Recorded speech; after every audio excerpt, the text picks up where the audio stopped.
It has been such an honor to have this show with UCF. Before I start talking, I just really want to thank Shannon in particular for her stellar professionalism and her forward thinking of anticipating all of the needs and things that are happening. She is so good at what she does. And Larry and Ryan also are extremely good at what they do. So as an artist in this experience, I just have really appreciated working with such an amazing team. In the last 2 days, I've also had the chance to meet many of you as students, both in Hadi and Megan's class, and then also today some of the grad students. And I really love the students at UCF. It has been so cool to get to know you, really amazing group, really open-hearted and courageous, and have such amazing stories. I feel like connected to the culture here in my own background and experience. So thank you all for hosting me.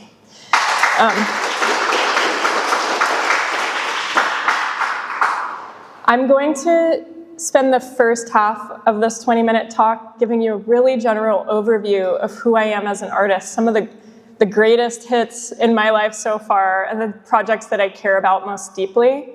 And then the second half, I'm going to talk about what's in this show in particular. So the deep question that drives me as an artist, as a human, is how am I connected to the communities and ecologies that surround me, whether I realize it or not? To put that question into a phrase, I would say what I'm interested in is social and ecological interdependence, the relationship between the social worlds that I inhabit and the ecologies that I'm part of. We are a web that is interconnected. I want a deeper connection to land, a deeper connection to my neighbors near and far. I want a deeper connection to the more than human world. I grew up in California, where these two arrows are, went to lots of different schools and lived in lots of different places. And I ended up in Southern California for school, but one of the landscapes that really shaped me was the Northern California gold rush area, where in the 1850s, many people traveled west or traveled east from Asia, traveled west from the United States to look for gold.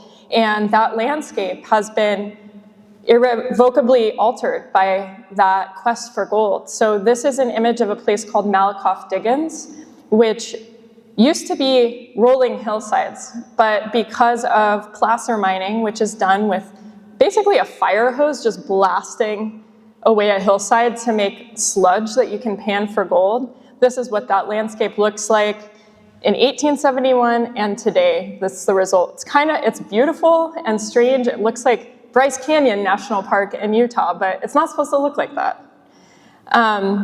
And then I went to college in LA, and I was really interested in the ways that nature and ecology manifest in a place like Los Angeles. This is the Los Angeles River, which is a river that was lined with concrete in the 1920s after it flooded and damaged property in Los Angeles. The Army Corps of Engineers decided the solution to control the flooding would just be to turn it into a concrete channel. But it is actually a river that flows through the city, but most people drive over it, don't even realize they're driving over a river. So I studied ceramics in Los Angeles. I loved making pots, making things, thinking about how where they go in the world. But during the time that I was a student in LA, I got involved with some really interesting socially engaged artwork as well. As a student, and if you're students in here, I hope you take this as inspiration. I learned about this group of performance artists called the LA Urban Rangers. And when I was a student, I sent them an email and asked if I could buy them a coffee and ask them about what they were doing. I bought them a coffee, and at the end of that coffee, they were like, "Do you want to be our intern?" So, coffee sometimes gets you places. And then that led to a long-term relationship where I became an LA Urban Ranger as part of this performance group. And so we dressed up like park rangers, and we would give people tours of parts of Los Angeles that were part of our ecology, but not necessarily places you would recognize. So we're not actually park rangers. We just are super friendly, like park rangers are, and talk about our wild spaces. That led to a multi-year public project that we published through UCLA called Play the LA River, which was an unbound book guide to 51 sites along this 51-mile river. And each page in the book is a card in a playing card deck. And it gives history and ecology facts about each site. I was the designer for this project, the graphic designer, and then also as part of this project, we activated, there's 52 cards in a card deck, there's 52 weeks in a year, so we activated a space along the river for an entire year each week. And through this project, I learned that artwork could be an experience, not just something to look at. One of the artists who has had the deepest influence on me is Theaster Gates, who's an artist who works with multi-year public projects and systems and communities, and he also works with clay. And one of the most famous quotes from him that I've heard is, he says, "I want to make the thing that makes the thing." Where making the thing is cool, but making the thing that makes the thing is really cool. So I'm interested in the system that makes other things happen. And in my work, I often am thinking about multi-year systems. And that has led to projects that I started getting involved with when I was in grad school and beyond.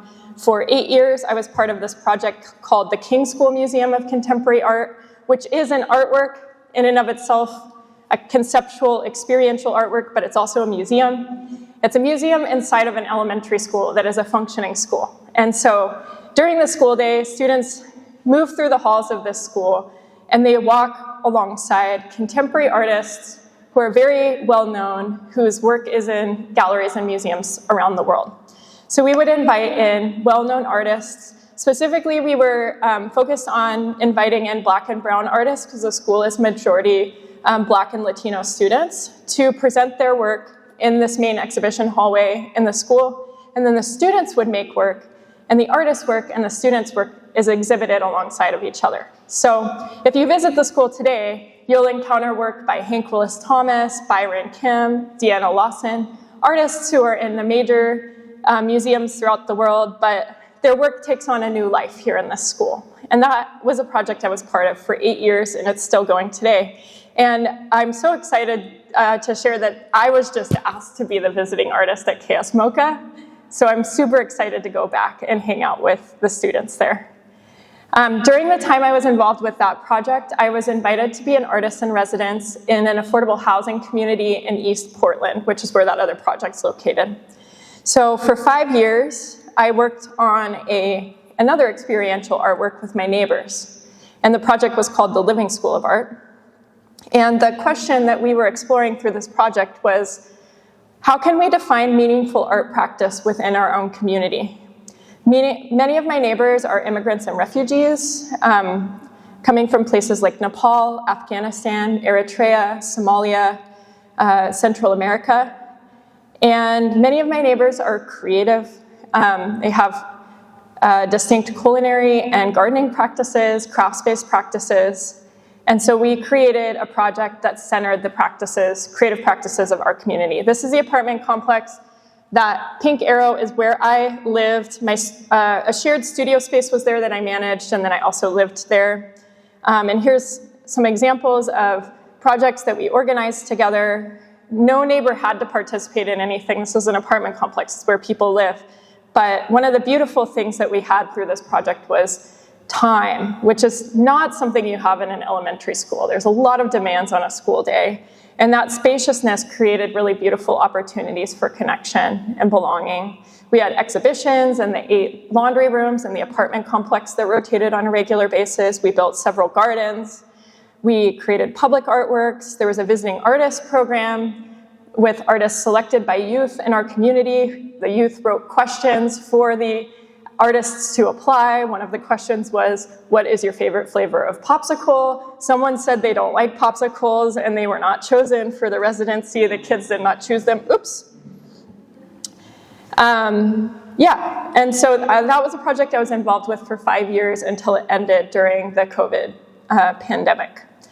After that project, I moved to Eastern Washington, and I was invited to be an artist in residence at a rural school out there in Prescott, Washington, a town of less than 400 people.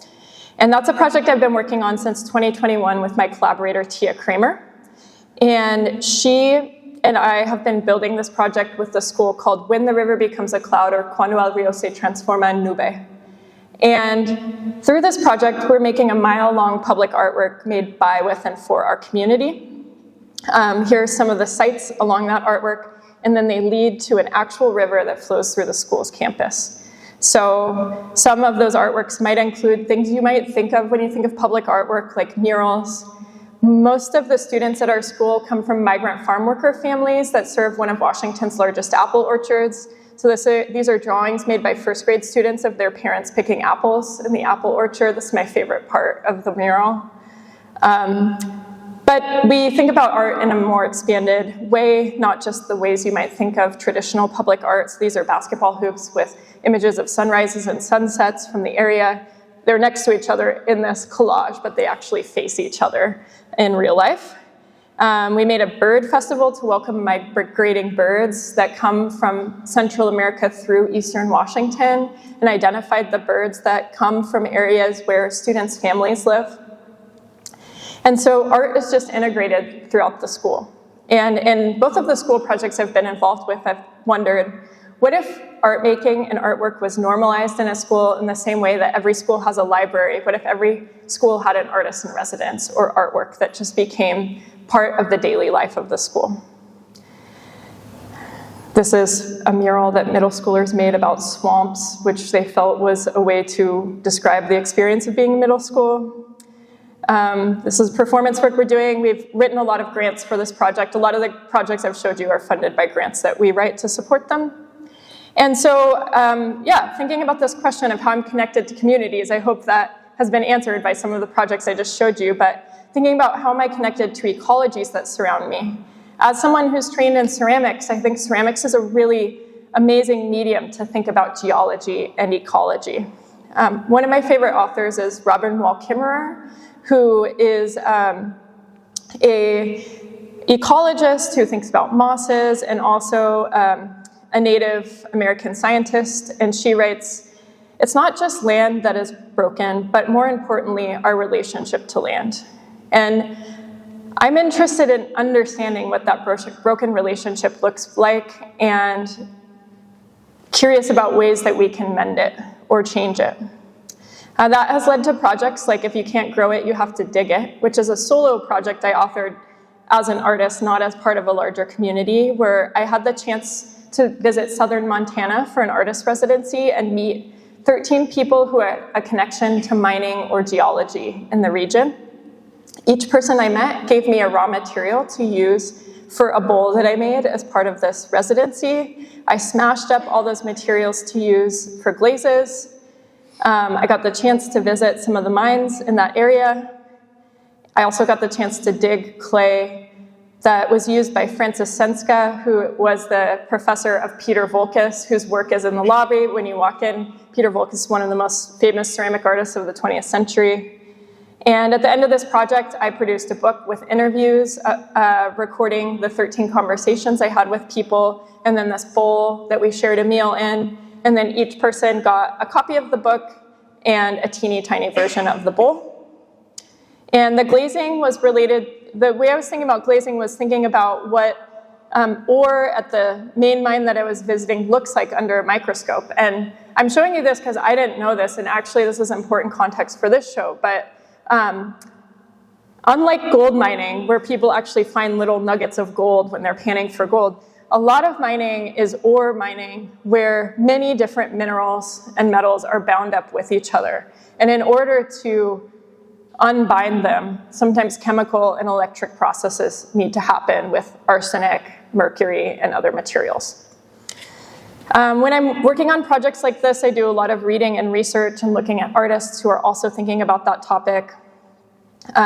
Did a similar project looking at soils in Eastern Washington when I was living there, looking at the wheat and onion farming that supports that land. Made another book through that, and a series of sitting stools that then live in the landscape from which they came. And through both of these projects, I started thinking about deep time, which is what led to this huge sculpture here in the center. Like, how old are the materials that I'm using? How long did it take for them to form, for them to come to me? Yesterday in Hadi and Megan's class, I was talking about how old some of the materials are that we use in ceramics. Potassium feldspar, for example, is 3.5 billion years old. That's almost as old as the Earth itself, and we use it in ceramics. And what does that mean? What is our responsibility when we're using materials that took so long to be made? I do a lot of reading about time now. I'm getting really obsessed thinking about time and how time can root us in a place. My collaborator, who has been working with me at that school, sometimes we get invited to do projects together. Last year we were artists in residence at the Everson Museum in upstate New York, where we ran the entire museum without any clocks for a single day. We asked everybody to cover the clocks on their wrists and their phones. When they walked in, we covered all the clocks on the wall and asked people to rely on alternative timekeeping devices that we made. And yeah, it was a little chaotic, but it was also really interesting to think about how much we rely on the clock, how the clock was developed as a tool to standardize labor across time zones, labor and trade. There's a lot to think about with that and what that means. And we hosted events throughout the day about the clock. We commissioned a group of formerly incarcerated writers to write texts about the clock. We worked with a group of Haudenosaunee elders to talk about timekeeping in a Haudenosaunee calendar. Lots of other things happened, and I also made timekeeping devices that a series of performers used to keep time throughout the day. So if you wanted to know what time it was, you had to interpret these objects. So this is all context for what I've made here and shared with you today, Deep Futures Sites of Toxic Land Use. And this work is about Superfund sites. So this is a map of Superfund sites in the United States. There's a lot of them, in fact, over 2,000 of them. Most people live within 3 miles of a Superfund site. A Superfund site is a site that's been designated by the EPA as a site of toxic land that requires cleanup. And I grew up near this Superfund site in the dark green, and my mom grew up actually on that site, not near it, in the other dark green. So, and then most of the sites in this room are sites that I've lived on or near. All right, here is Orlando. You guys have a few too. Here we are on the right. And the site in Longwood is featured there on the back in that light green map. In addition to Superfund sites, there's lots of other sites that are of a toxic nature. This is a map of brownfields in this area, which aren't quite as, they're not like upgraded to the federal level of Superfund sites. They're more like sites that a local or regional government would be paying attention to.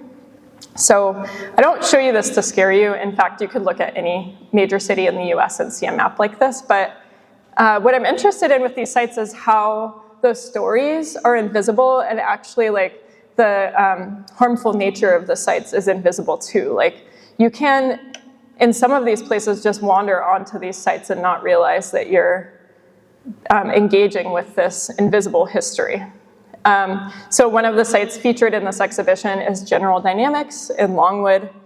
And this is a site that was an industrial chemical plant that produced chemicals for several different reasons, but those chemicals have leached into the groundwater and forever chemicals. And also this specific chemical called 1,4-dioxane is a chemical that was left behind in that process. Sorry, but also this is a common thing in the world that we live in, and like the results of industry and trade and power. This is a site I lived near fairly recently, the Hanford nuclear site. Has anybody heard of this site? Great, so this is in eastern Washington where all those farmers are, where the school is that I work with the students. And this is one of 3 nuclear sites in the US that built the atomic bomb. The other one is in Tennessee, where I now live, over there. This one is over here. But yeah, this site has plutonium as a residue. So one of the atomic bombs was built here. A lot of nuclear testing happened here. The cleanup is estimated to take hundreds of years. But the major material that needs to be cleaned up is plutonium, which has a half-life of 24,000 years. So I wonder if humans will be around by the time that's half as powerful as it is now. And the plutonium was being stored in these tanks that were buried in underground. And turns out the tanks leak. And so there are over 10,000 people employed at Hanford right now to clean up the site. I have some friends who work there whose job is to figure out how do you clean this up? Like, all of this effort now goes into the residue of war and the materials that were used for war. In this show, there's a story of someone on the wall here, Tom Bailey, who is a downwinder. That's what he's called. And just south of the nuclear site are a bunch of family farms. And at some point, when Hanford was doing testing on various nuclear materials, they released radioactive iodine into the air, and that floated down onto the farms of people just south of Hanford. And their animals ate it, and people ate the vegetables, and many, many people got cancer and died. And then this image down here, which is kind of hard to see, is one of the people who has a multi-generation family farm in that site. And the object she's holding is a map that she made marking all of the people who got cancer in the decades following that experiment that was done on US citizens. The first Superfund site that I encountered that I knew about was when I was doing that project in Montana, and that was at the Berkeley pit, which is in Butte, Montana, which is a project that was made to mine copper during World War II and afterward. And copper was extracted from this open pit mine. So instead of mining tunnels, you kind of like excavate this huge hole in the ground and take out all the sand and then transform that sand through chemical processes to extract the copper. And so this is a mine that for a long time was not active. I've learned recently that I think it's going to become active again, and they're going to actually mine this toxic water for rare earth metals, so it may have another use in the future, which is really interesting. But currently the mine is closed, and so there's this big pit of water over here where you can stand on the edge on the very, very bottom of the lake and look out on the lake, on the pit, and it looks like a lake, but it's filled with water from groundwater that flows into it. And the water is quite acidic, so it can be harmful to people to contact it and also to animals. So migratory birds often fly past the pit. This is on a migratory bird route. So there's people whose jobs are to scare away the birds from falling into this pit or landing in this pit. There have been a few failures on that. One time, 10,000 snow geese landed in this pit and died as a result. But there are people who are employed to keep the birds out. So they shoot air cannons, or they make sounds of predatory birds, or they use the gooseinator over here to scare the birds off the water, which is a remote-controlled boat that they drive along the water to scare the birds off. There's a video that was playing on this wall that is the sister site to the Berkeley pit, and this is also a method to scare off birds. So this wacky, willy, inflatable guy, the skeleton, is the official solution from the EPA to keep birds out of these toxic tailing pits. Fascinating. Could talk a whole hour about that. This is an orchard in North Carolina that's on the far end of this wall that was an apple orchard. And the person who owned the orchard, multi-generation farm, he installed pipes underground to pump pesticides around his orchard so that he could spray his trees more easily. Turns out the pipes leak, and the arsenic that was in that pesticide now has contaminated the ground. So I think this is, like, I show you these as examples because they're in this room, but also because, like, the variety of reasons why a site gets contaminated are vast. And I'm fascinated by this one because this guy, like, undermined his own legacy and livelihood by doing this thing that he didn't know would have consequences like this. The orchard's now tract homes, so people who are living there are also dealing with the effects of this. And in stories like this, I think about Hannah Arendt's concept of the banality of evil. Has anybody heard of this concept before?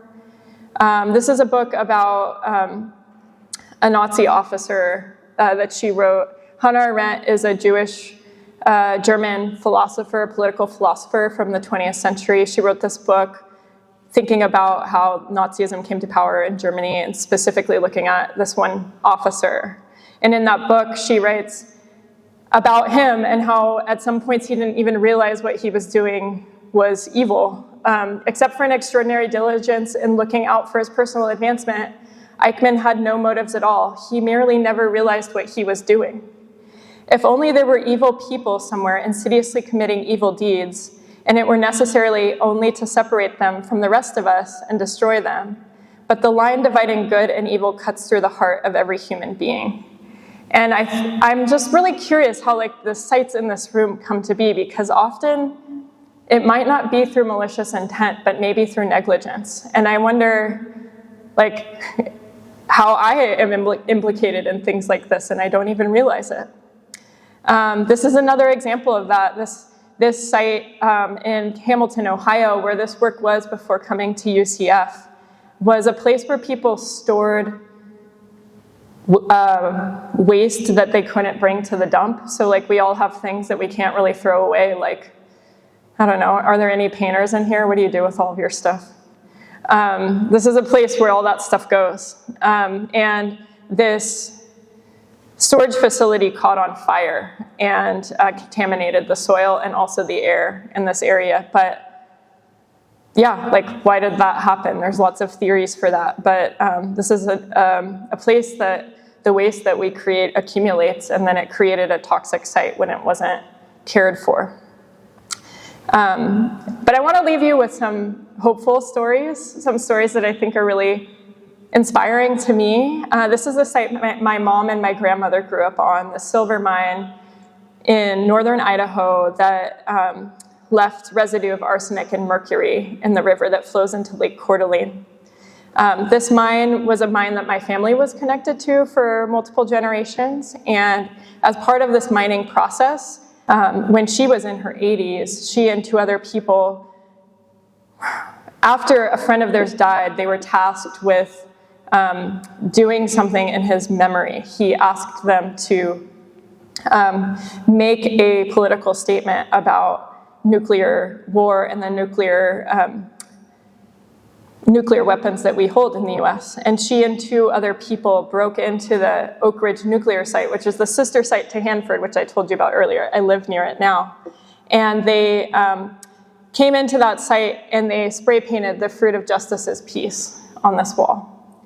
And they were the only people to ever breach the gate on this nuclear site. And it turns out it wasn't that hard to do. They just walked right in.